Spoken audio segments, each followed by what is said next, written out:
We get a lot of questions about why we're always practicing getting back on top. And you'll notice I say that pretty much at the end of every knee bar. We only have one purpose when we hit the mat, and that is to finish the knee bar. There's only one reason we go there. And so if that doesn't work, then we need to be getting back on top. The longer you stay in any position down there, the more likely you are to be countered. And if it's not working, then you need to figure that out. And there are a lot of really great things that you can do from our driver's seat positions and by getting back on top. So when we're covering this, we cannot stress enough that all you're unlocking, everything that you're trying to do should happen in a very stable position. This is not a fight I want to get into. You can see how far away this is. Now I got to move this around. And by the time I'm done doing this, he has found some other way to get up and give me problems. I don't want to stay here. So when I'm trying to attack a knee bar, I need to make sure that all of the unlocking, all of the relocking, if I'm locking my Bendy lock in, all of that needs to happen before I hit the mat. The only thing I want to do when I'm on my side is finish the knee bar. And if I'm not finishing the knee bar, then I need to be getting back on top. So let's talk about some options about what we can do if my knee bar doesn't work. So let's say I get down here, I stretch, and he pulls this and kind of goes down now. Now I'm not going to be able to finish the knee bar, but what I can do is I can grab this, I can get back on top. Now I can re-attack and come to this angle where he can't really turn his knee now. So all I need to do is make sure he doesn't get up with me. And once again, I'm going to try to finish this knee bar. But if I don't get it, or even if I do when I'm drilling, what I want to do is turn back into him and come back to my top position. Another really great option I have when I get back on top, let's say I pull this in here, he gets down, I come back on top. Maybe I realize that his defense is just a little bit too good.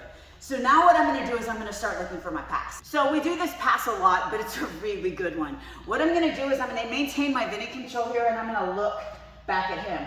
And if I can get this underhook here, that's gold for me. So I'm going to dig this underhook, and I'm going to kind of put my hand up as far as I can get it. Now I'm going to put my head on the mat. I'm going to grab his arm, and now I can let go with my hands, because now if he wants to try to sweep me, it's not going to work. He's pretty well stuck. So I'm going to push his legs out, and I'm going to come over into a top side control. So sometimes you can get into a position in your setup where it looks like you should be able to finish the knee bar, but there are some problems there, and this is why you probably shouldn't. So we're going to show you an example of that. We covered this in our back attack series, which I'll link some videos for. Also, we have a complete course in this position here on our Go-Go Grappling channel, which I've linked in the description. So what I'm going to do here is I'm going to break his grip. I'm going to pin his arms. I'm going to grab his leg here, and that's going to create a nice little wedge so when I step over, his hips can't follow me. I'm going to clear this foot. I'm going to take a nice big shirt, and I'm going to triangle my legs. Now it looks like I should be able to finish a knee bar here, right? But two things are happening. One, my angle is really bad. You can see how hard this is going to be. And two, if I'm not even on that quickly, he's going to go ahead and triangle his legs. Now, I've got to get this arm, I've got all of this stuff here, and we kind of showed at the beginning what that can look like.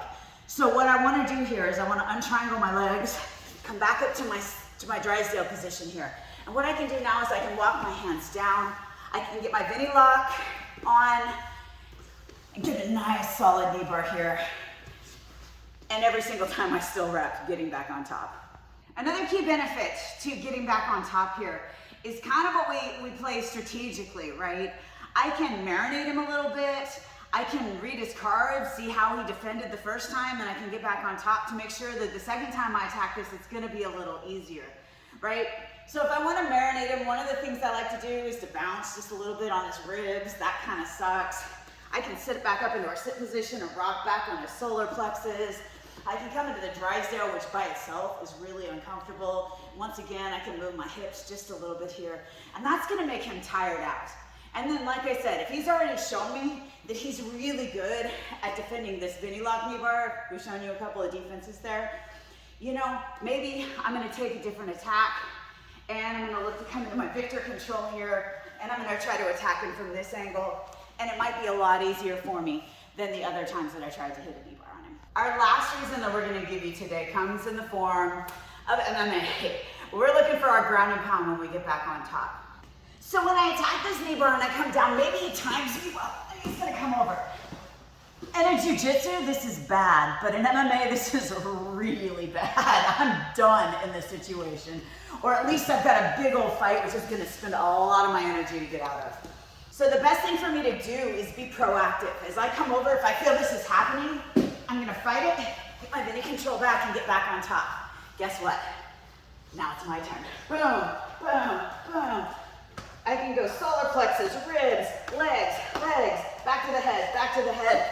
And when I'm ready, I've got a lot easier knee bar coming down over here.